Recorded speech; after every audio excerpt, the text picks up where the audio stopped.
தூத்துக்குடி நாடாளுமன்ற தொகுதி அதிமுக வேட்பாளராக சிவசாமி வேலுமணியினை அக்கட்சியின் பொதுச் செயலாளர் எடப்பாடி பழனிசாமி அறிவித்தார். அதனைத் தொடர்ந்து சிவசாமி வேலுமணி தூத்துக்குடி தெற்கு மாவட்ட அதிமுக அலுவலகத்தில் இருந்து கட்சி நிர்வாகிகள் தொண்டர்களுடன் ஊர்வலமாக வந்து தூத்துக்குடி மாவட்ட கலெக்டர் அலுவலகத்தில் கலெக்டரும் தேர்தல் நடத்தும் அலுவலகருமான லட்சுமிபதியிடம் வேட்புமனு தாக்கல் செய்தார்.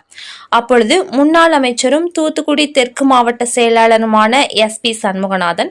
முன்னாள் அமைச்சரும் வடக்கு மாவட்ட செயலாளருமான கடம்பூர் ராஜு MLA,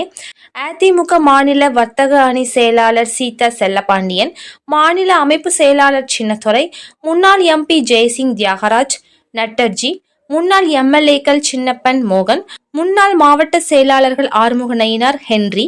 மாநில வழக்கறிஞர் அணி இணைச் செயலாளர் மைக்கேல் டேனிஸ் பிரபு, மாவட்ட அவைத்தலைவர்கள் திருப்பார்கடல், NK பெருமாள் உள்ளிட்ட நிர்வாகிகள், கூட்டணி கட்சியினர் மற்றும் தொண்டர்கள் ஏராளமானோர் கலந்து கொண்டனர்.